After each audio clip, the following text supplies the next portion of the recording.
Hi hello ಸ್ನೇಹಿತರೆ ನಮಸ್ಕಾರ.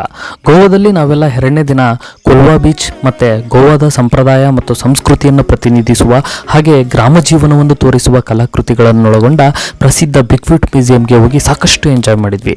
So ಬನ್ನಿ ಈ ಎರಡನೇ ದಿನದ ನಮ್ಮ ಎಂಜಾಯ್ಮೆಂಟ್ನ ನೋಡ್ಕೊಂಡು ಬರೋಣ.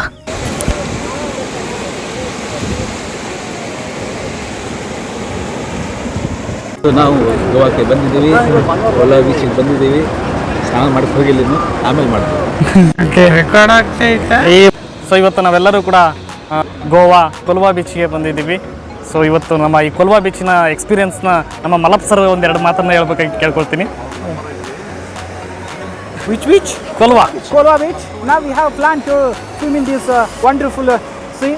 So let us see and enjoy our beautiful experience. Friends, sisters, brothers and my dear lovely students. So ಇವತ್ತಿನ ದಿನ ನಾವೆಲ್ಲರೂ ಕೂಡ ಒಂದು ಸಹೋದ್ಯೋಗಿ ಮಿತ್ರರೊಂದಿಗೆ ಹೊರಗಡೆ ಒಂದು ದಸರಾ ರಜೆಯ ಅಂಗವಾಗಿ ಟ್ರಿಪ್ ಬಂದಿದ್ದೀವಿ. ಸೊ ಅದರಲ್ಲೂ ಮುಖ್ಯವಾಗಿ ಈ ಒಂದು ಗೋವಾ ಟ್ರಿಪ್ ಬರಬೇಕು ಅಂತೇಳಿ ಯಾವಾಗಲೂ ಕೂಡ ಸ್ಟಾಫ್ ಜೊತೆ ಮಾತಾಡ್ತಾ ಇದ್ವಿ, ಗೋವಾಕ್ಕೆ ಹೋಗಬೇಕು ಹಾಗೆ ಈಗ ಅಂತೇಳಿ. ಸೊ ಇವತ್ತಿನ ದಿನ ಒಂದು ದಸರಾ ರಜೆಯ ಅಂಗವಾಗಿ ಅದಕ್ಕೆ ಒಂದು ಕಾಲ ಕೂಡಿ ಬಂದಿದೆ ಅಂತಲೇ ಹೇಳ್ಬೋದು. ಸೊ ಇವತ್ತು ಈ ಒಂದು ದಸರಾ ರಜೆಯ ಅಂಗವಾಗಿ ಗೋವಾಕ್ಕೆ ಬಂದು ಅದರಲ್ಲಿ ಈ ಒಂದು ಕೊಲ್ವಾ ಬೀಚ್ ಆಗಿರ್ಬೋದು, ಕಲ್ಲಂಗುಡ್ಡ ಬೀಚ್ ಆಗಿರ್ಬೋದು, ಸೊ ಇವೆಲ್ಲ ಬೀಚ್ಗಳು ಕೂಡ ತುಂಬಾ ಒಂದು ಪ್ರಕೃತಿಯ ಸೌಂದರ್ಯವನ್ನು ಇವತ್ತು ಒಂದು ಮೆರುಗನ್ನು ನಮಗೆ ತೋರಿಸ್ತಾ ಇದ್ದಾವೆ ಅಂತಲೇ ಹೇಳ್ಬೋದು. ಕರ್ನಾಟಕದ ಬೀಚ್ಗಳಿಗೆ ಹೋಲಿಕೆ ಮಾಡ್ಕೊಂಡ್ರೆ ಇಲ್ಲಿ ಗೋವಾದ ಬೀಚ್ಗಳು ತುಂಬಾನೇ ಒಂದು ಡಿಫ್ರೆಂಟ್ ಆದ ಸೌಂದರ್ಯವನ್ನ ಸೊ ನಮಗೆ ತೋರಿಸ್ತವೆ ಅಂತಾನೆ ಹೇಳ್ಬೋದು. ಸೊ ಅಲ್ಲದೆ ನಮ್ಮ ಕರ್ನಾಟಕದ ಅನೇಕ ಬೀಚ್ಗಳಿಗಿಂತನೂ ಕೂಡ ಈ ಒಂದು ಗೋವಾದ ಬೀಚ್ಗಳು ಒಂದು ಸ್ವಲ್ಪ ಅಪಾಯಕಾರಿಯಾಗಿದ್ದಾವೆ ಅಂತಾನೆ ಹೇಳ್ಬೋದು. ಇವು ಕೂಡ ಸೊ ನಮ್ಮ ಜೀವನದಲ್ಲಿ ಯಾವಾಗಲಾದ್ರೂ ಒಂದು ದಿನ ಸೊ ಈ ಒಂದು ಬೀಚ್ಗಳಿಗೆ ಬಂದು ಅಲ್ಲಿರುವಂತಹ ಒಂದು ಪ್ರಕೃತಿಯ ಸೌಂದರ್ಯವನ್ನ ನೋಡೋದ್ರ ಜೊತೆಗೆ ಎಲ್ಲರೂ ಕೂಡ ಒಂದು ಕಣ್ ತುಂಬಿಕೊಂಡು ಸಂತೋಷವನ್ನ ಪಡ್ಕೊಳ್ಳಿಕ್ಕೆ ಒಂದು ಒಳ್ಳೆಯ ಒಂದು ನಿಸರ್ಗದ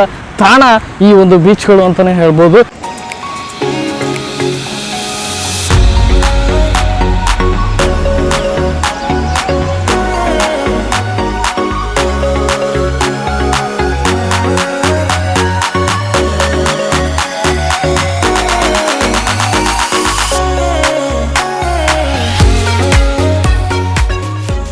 ಈಗ ನಾವೆಲ್ಲರೂ ಪ್ರವಾಸಿ ತಾಣವಾಗಿರ್ತಕ್ಕಂಥ ಗೋವಾಕ್ಕೆ ನಾವೆಲ್ಲರೂ ಶಿಕ್ಷಕರು ದಸರಾ ಹಾಲಿಡೇಗೆ ಟ್ರಿಪ್ಪನ್ನು ಎಂಜಾಯ್ ಮಾಡಲಿಕ್ಕೆ ಹೊರಟಿದ್ದೀವಿ. ಈಗಾಗಲೇ ನಾವು ಕೊಲ್ವಾ ಬೀಚನ್ನು ಎಲ್ಲರೂ ಕೂಡ ನೋಡಿಕೊಂಡು ನೆಕ್ಸ್ಟ್ ಎರಡನೇದಾಗಿ ಮ್ಯೂಸಿಯಮನ್ನು ನೋಡಲಿಕ್ಕೆ ಹೊರಟಿರ್ತಕ್ಕಂಥದ್ದು.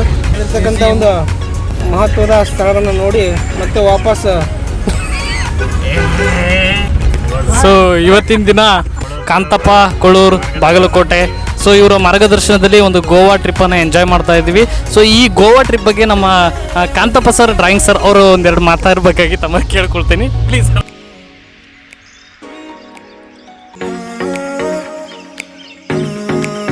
ಸ್ನೇಹಿತರೆ, ನೀವು ನೋಡ್ತಿದ್ದೀರಲ್ಲ, ಇದೇ ದಕ್ಷಿಣ ಗೋವಾದ ಲೌಟ್ಲಿಯಂ ಎಂಬ ವಿಲೇಜ್ನಲ್ಲಿರುವ ಬಿಗ್ ಫುಟ್ ಮ್ಯೂಸಿಯಂ. ಇದನ್ನು ಆನ್ಸೆಸ್ಟ್ರಲ್ ಮ್ಯೂಸಿಯಂ ಅಂತಲೂ ಕೂಡ ಕರೀತಾರೆ. ಗೋವಾದ ಗ್ರಾಮ ಜೀವನ, ಹಳೆಯ ಸಂಸ್ಕೃತಿ, ಪರಂಪರೆ ಹಾಗೆ ಹಳೆ ಕಾಲದ ಜನ ಯಾವ ರೀತಿ ಜೀವನ ಮಾಡ್ತಿದ್ರು ಅನ್ನೋದನ್ನು ತೋರಿಸುವಂತಹ ಕೈಯಿಂದ ಮಾಡಿದ ಸುಂದರ ಶಿಲ್ಪಕಲಾಕೃತಿಗಳನ್ನು ನಾವಿಲ್ಲಿ ನೋಡಬಹುದು. ಮೇಂದ್ರಾ ಆಲ್ವಾರೆಸ್ ಎಂಬುವರು ಈ ಒಂದು ಮ್ಯೂಸಿಯಂನ ಸ್ಥಾಪಕರು. ಕಲಾವಿದರಾದಂತಹ ಮೇಂದ್ರಾ ಆಲ್ವಾರೆಸ್ ರವರು ಒಂದು ಲ್ಯಾಟ್ರೈಟ್ ಬಂಡೆಯ ಮೇಲೆ ಭಾರತೀಯ ಸಂತರಾದ ಸಂತ ಮೀರಾಬಾಯಿಯವರ ಅತಿದೊಡ್ಡ ಶಿಲ್ಪವನ್ನು ಕೆತ್ತನೆ ಮಾಡಿದ್ದಕ್ಕಾಗಿ 1994ರಲ್ಲಿ ಲಿಮ್ಕಾ ಬುಕ್ ಆಫ್ ರೆಕಾರ್ಡ್ಸನ್ನು ಪಡೀತಾರೆ. ಇದು ಅವರ ಅದ್ಭುತ ಪ್ರಯಾಣವನ್ನು ಮುಂದುವರಿಸಲು ಪ್ರೇರೇಪಣೆ ನೀಡುತ್ತೆ. ಗಟ್ಟಿಯಾದ ಪೊದೆಗಳು, ಮುಳ್ಳುಗಳಿಂದ ಆವೃತವಾದ ಬಂಜರು ಬೆಟ್ಟವನ್ನು ಒಂದು ಕಲಾತ್ಮಕ, ಸುಂದರ, ರಮಣೀಯ ತಾಣವನ್ನಾಗಿ ಪರಿವರ್ತಿಸುವುದು ಅವರ ಆಲೋಚನೆಯಾಗಿತ್ತು. ಅದರಂತೆ ಈ ಸ್ಥಳ ಅವರ ಶ್ರಮದಿಂದ ಪ್ರತಿ ವರ್ಷ ಅದ್ಭುತವಾದ ಗಮನಾರ್ಹ ಬದಲಾವಣೆಗಳನ್ನು ಪಡೆಯುವ ಮೂಲಕ ಸಾಕಷ್ಟು ಜನರು ಭೇಟಿ ಕೊಟ್ಟು ಕಣ್ತುಂಬಿಕೊಳ್ಳುವ ಪ್ರಸಿದ್ಧ ಮ್ಯೂಸಿಯಂ ಆಗಿದೆ.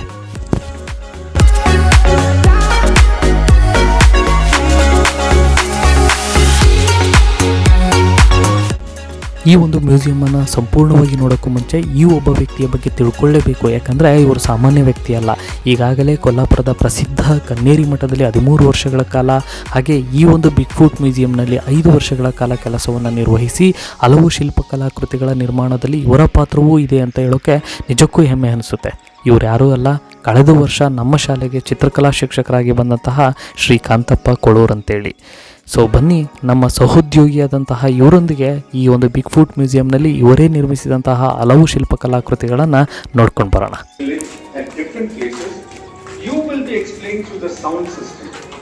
Listen carefully. Parshuram, that story will be told to you.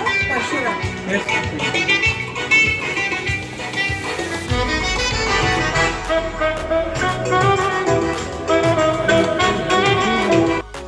ಸ್ನೇಹಿತರೆ, ಮೇಲ್ ಕಾಣ್ತಿರುವಂತಹ ಶಿಲ್ಪಕಲಾಕೃತಿ ವಿಷ್ಣುವಿನ ಅವತಾರ ಹೊಂದಿದ ಪೌರಾಣಿಕ ಭಗವಾನ್ ಪರಶುರಾಮನ ಮೂರ್ತಿ. ಸಹ್ಯಾದ್ರಿ ಪರ್ವತಗಳಿಂದ ಅರೇಬಿಯನ್ ಸಮುದ್ರಕ್ಕೆ ಬಾಣ ಬಿಟ್ಟು ಈ ಗೋವಾ ಭೂಮಿಯನ್ನು ಸೃಷ್ಟಿ ಮಾಡಿದಾನೆಂದು ನಂಬಲಾಗಿದೆ. ಅದರ ಕೆಳಗೆ ಒಂದು ಸಾಮಾನ್ಯ ವ್ಯಕ್ತಿ ಅಂತಿರುವಂತಹ ಈ ಒಂದು ಶಿಲ್ಪಕಲಾಕೃತಿ ಈ ಒಂದು ಬಿಗ್ ಫುಟ್ ಮ್ಯೂಸಿಯಂನನ್ನು ನಿರ್ಮಿಸಿದ ಮೇಂದ್ರ ಜೊಸೆಲಿನೋ ಅರೌಜೋ ಆಲ್ಫರೆಸ್ ರವರದು.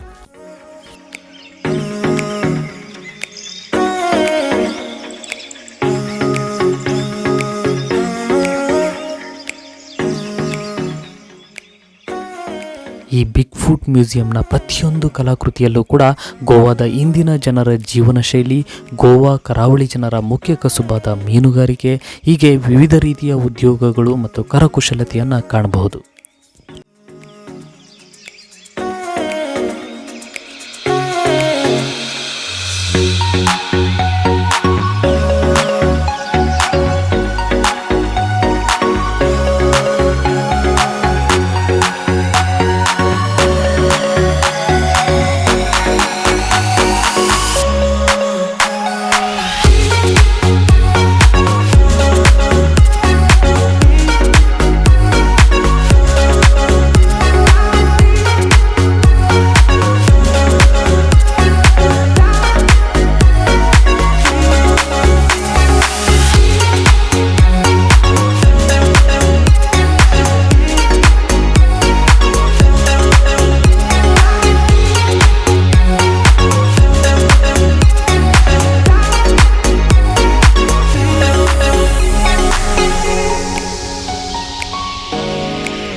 ಈಗ ನೀವು ನೋಡ್ತಿರುವಂತಹ ಶಿಲ್ಪಕಲಾಕೃತಿಗಳಲ್ಲಿ ಗೋವಾದಲ್ಲಿನ ಹಬ್ಬ ಜಾತ್ರೆಗಳ ಸಡಗರವನ್ನು ಕಾಣಬಹುದು.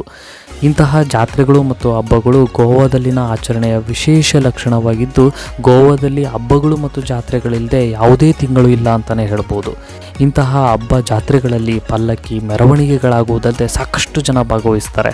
ಶಿಗ್ಮೋತ್ಸವ, ಕಲಸೋತ್ಸವ, ನೋವಿಡೆಡೆ, ಶ್ರೀ ಶಾಂತಾದುರ್ಗೆಯ ಜಾತ್ರೆ, ಬೊಂದೇರಂ ಉತ್ಸವ, ಗೋವಾ ಕಾರ್ನಿವೆಲ್, ಹೀಗೆ ಹಲವು ಹಬ್ಬಗಳು ಗೋವಾದಲ್ಲಿ ನಡೆಯೋದನ್ನು ನೋಡಬಹುದು.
ಈ ಒಂದು ಮ್ಯೂಸಿಯಂಗೆ ಬಿಗ್ ಫುಟ್ ಅಂತ ಹೆಸರು ಬರೋಕ್ಕೆ ಒಂದು ದೊಡ್ಡ ದಂತಕಥೆನೇ ಇದೆ.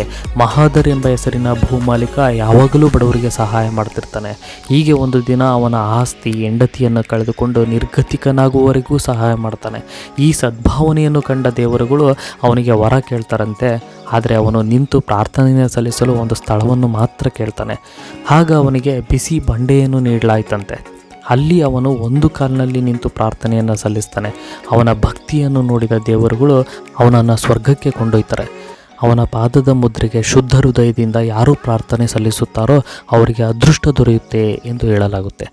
ಈ ಒಂದು ಪಾದದ ಮುದ್ರೆಯು ಇದೇ ಮ್ಯೂಸಿಯಂನಲ್ಲಿ ಇರೋದ್ರಿಂದ ಈ ಒಂದು ಮ್ಯೂಸಿಯಂಗೆ ಬಿಗ್ ಫೂಟ್ ಮ್ಯೂಸಿಯಂ ಅಂತೇಳಿ ಹೆಸರು ಬಂದಿರೋದನ್ನು ನಾವು ನೋಡ್ಬೋದು.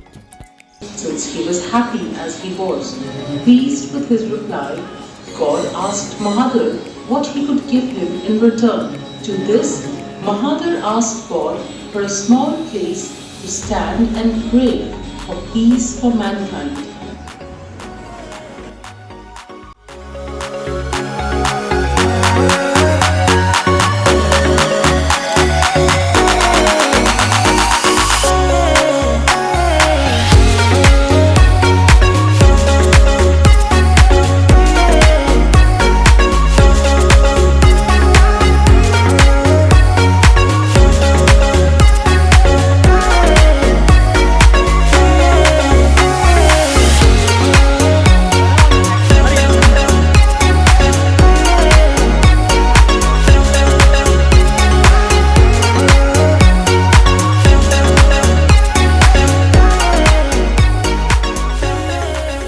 ಗೋವಾದ ಈ ಒಂದು ಬಿಗ್ ಫೂಟ್ ಮ್ಯೂಸಿಯಂಗೆ ಭೇಟಿ ನೀಡಿ ನಾವೆಲ್ಲ ತುಂಬಾ ಸಂತೋಷದ ಕ್ಷಣಗಳನ್ನು ಅನುಭವಿಸಿದ್ವಿ ಅಂತಲೇ ಹೇಳ್ಬೋದು. ನಮ್ಮ ಸಹೋದ್ಯೋಗಿಯಾದಂತಹ ನಮ್ಮ ಶಾಲೆಯ ಚಿತ್ರಕಲಾ ಶಿಕ್ಷಕರು ಈ ಹಿಂದೆ 5 ವರ್ಷಗಳ ಕಾಲ ಈ ಒಂದು ಮ್ಯೂಸಿಯಂನಲ್ಲಿ ಹಲವು ಮೂರ್ತಿಗಳ ನಿರ್ಮಾಣದಲ್ಲಿ ತಮ್ಮದೇ ಆದಂತಹ ಪಾತ್ರವನ್ನು ನಿರ್ವಹಿಸಿದ್ದಾರೆ. ಅವರ ಪಾತ್ರನೂ ಸಹ ಈ ಎಲ್ಲ ಶಿಲ್ಪಕಲಾಕೃತಿಗಳ ನಿರ್ಮಾಣದಲ್ಲಿದೆ ಅಂತ ಹೇಳೋದಕ್ಕೆ ತುಂಬಾ ಖುಷಿ ಆಗ್ತಾ ಇದೆ. ಸೊ ಈ ಮ್ಯೂಸಿಯಂನಲ್ಲಿ ಅವರು ತಮ್ಮ ಕಾರ್ಯನಿರ್ವಹಣೆಯನ್ನು ಯಾವ ರೀತಿ ಮಾಡಿದ್ದಾರೆ ಎಂಬಂತಹ ಅವರ ಅನುಭವಗಳನ್ನು ಅವರ ಮಾತುಗಳಲ್ಲಿ ಕೇಳೋಣ. ಸೊ ಬನ್ನಿ. ನಮಸ್ಕಾರ, ಕಾಂತಪ್ಪ ಕೋರ್ ಅಂತೇಳಿ, ನಾವು ಕರ್ನಾಟಕದವರು. ಇಲ್ಲಿ ಗೋವಾದಲ್ಲಿ ನಾವು ಬಿಗ್ ಫುಟ್ ಲೋಟ್ಲಿಯಂ ಅನ್ನೋ ಒಂದು ಊರಲ್ಲಿ ಬಿಗ್ ಫುಟ್ ಅಂತ ಇದೆ. ಆ ಬಿಗ್ ಫುಟ್ನಲ್ಲಿ 5 ವರ್ಷಗಳಿಂದ ನಾವು ಇಲ್ಲಿ ಸ್ಕಲ್ಪ್ಚರ್ ವರ್ಕ್ ಮಾಡಿ ಮತ್ತು ಒಂದು ಸುಂದರವಾದ ಗಾರ್ಡನನ್ನು ನಿರ್ಮಾಣ ಮಾಡಿ ಇದನ್ನು ಮಾಡಿದ್ದೇವೆ. ಅದಕ್ಕೋಸ್ಕರ ಇಲ್ಲಿ ಎಲ್ಲ ನೋಡ್ತಕ್ಕಂಥ ಪ್ರೇಕ್ಷಣೀಯ ಸ್ಥಳವಾಗಿ ಮಾರ್ಪಾಟಾಗಿದೆ ಇದು ಅಂತ ಹೇಳಿ 2 ಮಾತು ಮುಗಿಸ್ತೇನೆ. ಕಾಂತಪ್ಪ ಸರ್, ಈಗ ಇದಕ್ಕೂ ಮುಂಚೆ ಈ ಒಂದು ಪಾರ್ಕ್ನಲ್ಲಿ ಅಷ್ಟೇ ಅಲ್ಲ, ಮತ್ತೆ ನೀವು ಎಲ್ಲೆಲ್ಲಿ ಸೇವೆಗಳನ್ನು ಸಲ್ಲಿಸಿದ್ದೀರಾ ಸ್ವಲ್ಪ ಅದನ್ನು ಮಾಹಿತಿ? ಸರ್, ನಂದು ಮೊದಲು ಆಲ್ಮಟ್ಟಿ ಗಾರ್ಡನ್ದಲ್ಲಿ ನಾನು ಟ್ರೈನಿಂಗ್ ಆಗಿರೋದು. ಅದಾದ ನಂತರ ಕೊಲ್ಲಾಪುರ ಕನೀರ್ ಮಠದಲ್ಲಿ ನಾನು 13 ವರ್ಷಗಳ ಕಾಲ ಕೆಲಸ ಮಾಡಿದ್ದೀನಿ. ಅದಾದ ನಂತರ ಇಲ್ಲಿ ಗೋವಾದಲ್ಲಿ 5 ವರ್ಷ ಕೆಲಸ ಮಾಡಿದ್ದೀನಿ. ಆಮೇಲೆ ಬಾಗಲಕೋಟೆಯಲ್ಲಿ ಆಲ್ಮಟ್ಟಿ ಗಾರ್ಡನ್ದಲ್ಲಿ ಕೆಲಸ ಮಾಡ್ತಾಯಿದ್ದೆ. ಅದಾದ ನಂತರ ಇವಾಗ ನಾನು ಪ್ರೆಸೆಂಟ್ಲಿ ಡ್ರಾಯಿಂಗ್ ಟೀಚರ್ ಆಗಿ ಇಂದಿರಾ ಗಾಂಧಿ ವಸತಿ ಶಾಲೆ ಕುಡುಪ್ಲಿಯಲ್ಲಿ ಡ್ರಾಯಿಂಗ್ ಟೀಚರ್ ಆಗಿ ಸೇವೆ ಸಲ್ಲಿಸ್ತಾ ಇದ್ದೇನೆ ಅಂತ ಹೇಳಿ ಮುಗಿಸ್ತೇನೆ. ವಿಚಾರವನ್ನು ನಾವು ಈ ಒಂದು ಬಿಗ್ ಫುಟ್ ಬಗ್ಗೆ ಹೇಳಲೇಬೇಕು. ಅದು ನಮ್ಮ ಸಹೋದ್ಯೋಗಿ ಮಿತ್ರ ಇರ್ತಕ್ಕಂಥ ಶ್ರೀಯುತ ಕಾಂತಪ್ಪ ಸರ್ ಅವರ ಬಗ್ಗೆ. ಖಂಡಿತ ಕಲೆ ಎಂಬುದು ಎಲ್ಲರಲ್ಲೂ ಇರೋದಿಲ್ಲ, ಹಾಗೆ ಎಲ್ಲರೂ ಕೂಡ ಕಲೆಯನ್ನು ಆಯ್ಕೆ ಮಾಡ್ಕೊಳ್ಳೋಕ್ಕೆ ಸಾಧ್ಯನೇ ಇಲ್ಲ ಅನ್ನೋದಕ್ಕೆ ಇಲ್ಲಿ ಆ ಒಂದು ಕಲೆಯನ್ನು ಆಯ್ಕೆ ಮಾಡಿಕೊಂಡು ಈ ಬಿಗ್ ಫುಟ್ ಅಲ್ತಕ್ಕಂಥ ಒಂದು ಸುಂದರವಾಗಿರ್ತಕ್ಕಂಥ ಒಂದು ಮ್ಯೂಸಿಯಮಲ್ಲಿ ವ್ಯಕ್ತಿ ಚಿತ್ರಣ ಆಗಿರ್ಬೋದು, ಮತ್ತು ಆ ಒಂದು ಜಾನಪದ ಶೈಲಿ ಹಾಗೆ ಭಾರತೀಯ ಸಂಸ್ಕೃತಿಯ ಒಂದು ಸೊಬಗನ್ನು ತುಂಬ ಅಚ್ಚುಕಟ್ಟಾಗಿ ತಮ್ಮ ಕಲೆಯಲ್ಲಿ ಕುಂಚದಲ್ಲಿ ಅವರು ಅರಳಿಸಿದ್ದಾರೆ. ನಿಜವೂ ಕೂಡ ಇದೊಂದು ನಮ್ಮ ಒಂದು ಕರ್ನಾಟಕದ ಒಂದು ಹೆಮ್ಮೆಯ ವಿಚಾರ ಅಂತಕ್ಕಂಥದ್ದನ್ನು ನಾನು ಈ ಶ್ರೀಯುತ ಕಾಂತಪ್ಪ ಸರ್ ಅವರ ಬಗ್ಗೆ, ಅದರಲ್ಲೂ ಕೂಡ ನನ್ನ ಸಹೋದ್ಯೋಗಿ ಮಿತ್ರ ಇರ್ತಕ್ಕಂಥ ಶ್ರೀಯುತ ಕಾಂತಪ್ಪ ಸರ್ ಅವರಿಗೆ ಖಂಡಿತ ಈ ಮೂಲಕ ಧನ್ಯವಾದ ತಿಳಿಸ್ತಾನೆ. Yes, thanks to Kantappa sir. Yes, ಧನ್ಯವಾದಗಳು.